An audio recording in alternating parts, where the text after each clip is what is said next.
सर्व पत्रकार बांधवांना नमस्कार। आत्ताच साखर संघाने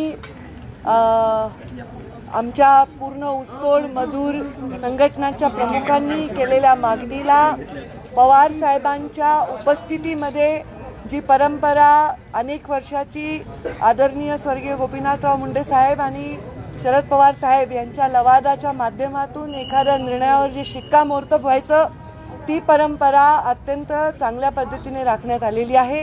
कुठलाही मतभेद न होता सगळ्यांच्या चेहऱ्यावर एक समाधान देणारा निर्णय आज ऊसतोड मजुरांच्या आणि मुकादमांच्या बाबतीत झालेला आहे। मी सर्वप्रथम साखर संघाचे अध्यक्ष म्हणून आदरणीय पाटील साहेबांचे आभार मानते। त्याचबरोबर राष्ट्रीय शुगर फेडरेशनचे अध्यक्ष म्हणून दांडेगावकर साहेबांचे आभार मानते आणि आदरणीय हर्षवर्धन पाटील साहेब, जयंत पाटील साहेब आणि सर्व तिथे उपस्थित सर्वांचे आभार मानते।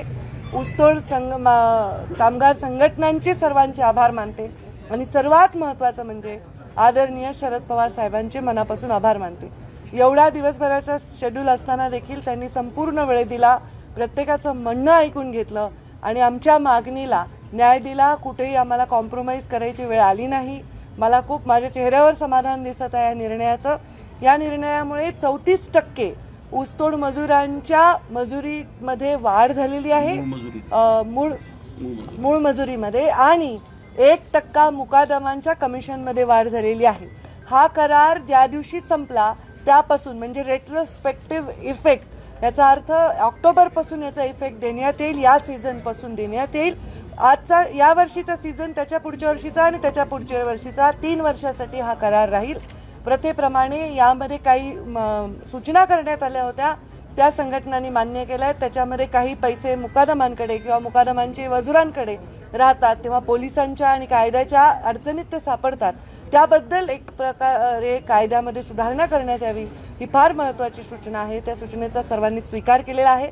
सगळ्यांकडनं अगदी स्वतः पवार साहेबांपासून सर्वांकडनं एक मागणी आली, ते म्हणजे गोपीनाथ मुंडे महामंडळ याबद्दल कुठलीही कार्यवाही झाली नाही।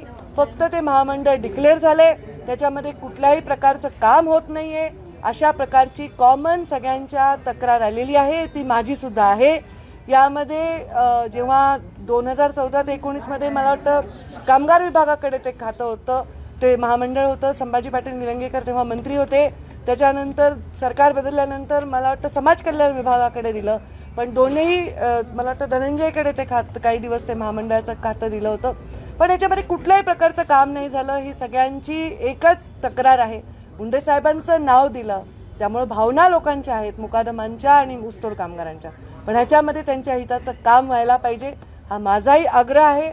मी स्वतः मुख्यमंत्र्यांना भेटून या संदर्भामध्ये पत्र देणार आहे आणि नुसतं पत्र नाही तर एक निर्वाणीचा इशारा देखील देणार आहे की या तारखेपर्यंत तुम्ही आमच्या या विषयाला मार्गी लावा। अगदी विम्याचे प्रश्न थकीत पडलेले आहेत, फाईल पडलेले आहेत ऊसतोड कामगारांच्या, आणि वसतिगृहांचे प्रश्न आहेत, कारण ह्या मुलांनी पण ऊसच तोडायचा का, ह्यांनी पण शिकलं पाहिजे, यांचंही आयुष्य बदललं पाहिजे, यासाठी आम्ही सर्वजण समर्पित आहोत। सर्वात महत्त्वाचं ही सुरुवात ज्यांनी केली आदरणीय बबनरावजी ढाकणे आपल्यात नाही आहेत, प्रतापराव आमच्याबरोबर आहेत, त्यांना श्रद्धांजली वाहून आम्ही या मीटिंगची सुरुवात केली।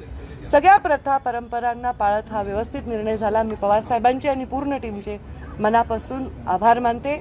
आता ह्याच्यावर शिक्कामोर्तब झालेला आहे। ऊसतोड कामगार जिथे आहेत त्यांच्या फळामध्ये तिथे तुम्ही नक्कीच हा आनंद साजरा कराल असा मला विश्वास आहे। त्यांच्या आनंदामध्ये आणि त्यांच्या कष्टामध्ये आम्ही सर्व संवेदनेने सहभागी आहोत या निमित्ताने सांगते। धन्यवाद। काही प्रश्न घ्यायचे त्यांना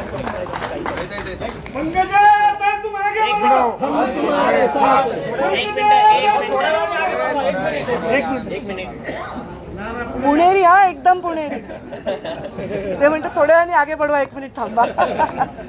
येस, काही प्रश्न आहे तुमचा का मी जाऊ? सहकाराचा विषय, महानंद डेअरीचा विषय आलेला आहे, या विषयाशी संबंधित काही प्रश्न आहेत का तुमचे? कामगारांचं एक म्हणणं होतं की त्यांचा विमाचा, बैलगाड्यांचा जो विमा होता कारखाने आधी द्यायचे, आणि दुसरं आता त्यांचं जे झोपडी टाकतात त्याला पण टोपीला भाडं आकारलं जातं, ते पूर्वी आता आम्ही असं ठरवलंय। अत्यंत चांगली सूचना शरद पवार साहेबांनी केली की ही जी टीम आहे, ही संघटना आहे, हे लोक आता दर वर्षातून 2-3 वेळा हे लोक बसून हे विषय एकत्र, नुसतं लवादाची विषय येईल किंवा संपाचा विषय येईल तेव्हा नाही, तर वर्षातून 2-3 वेळा बसून ह्या विषयांवर प्रकाश टाकतील आणि त्याच्यावर तोडगा काढण्यासाठी पवारसाहेब स्वतः त्यांना वेळ देणार आहेत, आम्ही वेळ देणार आहोत आणि आमची एक टीम याच्यावर काम करणार आहे. तर या सगळ्या विषयांना आम्ही तिथे मार्गी लावू.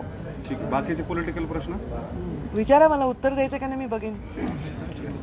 ऊसतोडणी महामंडळात 80 कोटी रुपये जमा आहेत. समाज कल्याण ते बघतोय, पण मुळामध्ये हा विषय कामगारांचा आहे. साखर आयुक्ताचा प्रतिनिधी त्याच्यावर हवा आहे. त्या गोष्टीची काय डिमांड करणार आहात? हा विषय कामगारांचा आहे, हा कामगार विभागाकडे असायला हवा, पण कोणत्या विभागाकडे असण्यापेक्षा याच्यामध्ये निर्णय व्हायला पाहिजे. कामगारांच्या हिताचे हे महत्त्वाचं आहे. याच्याबद्दल आम्ही सर्व असमाधानी आहोत आणि समाधानकारक निर्णय सरकारने घ्याव्यासाठी आग्रहही धरणार आहोत आणि वेळ आली तर त्यामध्ये निर्वाणीचा विषय सुद्धा करू. मुलांच्या शिक्षणासंदर्भातला एक प्रश्न आहे ताई. आज साखर शाळा आहेत, पण आजही ऊसतोड कामगारांची मुलं शाळा बाहेर आहेत, त्यावरती काही आता तोडगा निघालाय? याच्यामध्ये 3-4 प्रकारे तोडगा काढावा लागेल. एक तर त्यांना व्यवस्था निर्माण करण्यामध्ये आपण कमी पडलो आहोत सर्वजण.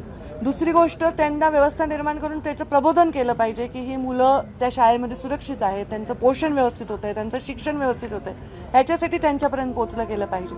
त्यांचं आरोग्य, त्यांचं शिक्षण आणि त्यांचं पोषण हा सगळ्यात महत्त्वाचा विषय आहे असं मला वाटतं. त्याच्यावर जास्त काम केलं पाहिजे.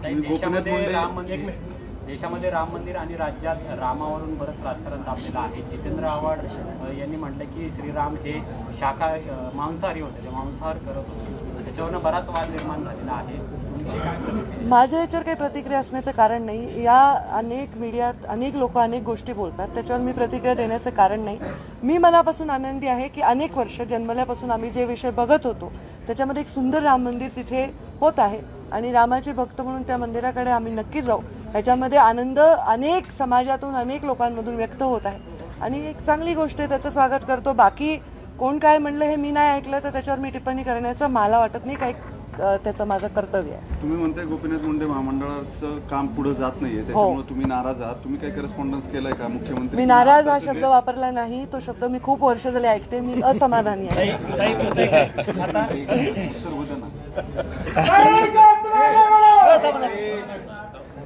करस्पॉन्डन्स तुम्ही काही केलंय का? कुणाशी बोललात किंवा ज्यांच्याकडे जबाबदारी आहे त्यांच्याशी काही बोलणं झालंय का? हे काम गेले कित्येक वर्षापासून महामंडळ स्थापन झाल्यापासून त्याचं काम होईल असं सतत सांगितलं जातं. मी जेव्हा मंत्री होते स्वतः अनेक वेळा मी बैठका स्वतः घ्यायचे, त्याच्यामध्ये स्वतः हस्तक्षेप करायचे, पण गेले 5 वर्ष संविधानिक आणि वैधानिक कामकाजात मी स्वतः नसल्यामुळे मी संबंधितांना सांगू शकते की हे लवकर करा.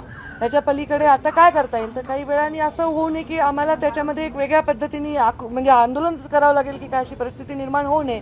तसं असेल तर आमच्या मोराळेताईंना आम्ही पुढे करून आंदोलन करू. कधी होईल, कोणाशी तुमचं बोलणं झालंय संबंधित? आता हे सगळं मी कधी होईल, कोणाशी बोलणं झालंय हे डिटेल द्यायची आवश्यकता नाही. जे कोणी त्यावेळी महत्त्वाचे त्याच्या संबंधित अधिकार क्षेत्र आहे ते त्यांच्याशी बोलणं होत आहे, पण त्याच्यावर समाधानकारक लक्ष दिलं गेलं पाहिजे असं माझी मागणी आहे. महानंद संदर्भात एक प्रश्न आहे, तो गुजरातला जाणार अशा प्रकारच्या चर्चा सुरू झाल्या आहेत. हे आपण जे निर्णय घेणारे असतात सत्ताधारी पक्षातले लोक, अधिकारी, मंत्री हे याच्यावर प्रकाश टाकू शकतील, मी टाकू शकत नाही. पण सत्ताधारी पक्षात आहेत म्हणजे पक्षात नाही, संविधानिक अधिकारी जे आहेत त्यांनी बोललं पाहिजे. माझा तो अधिकार नाही. थँक्यू. लोकशाही मराठी ऐका, पहा, जागरूक रहा.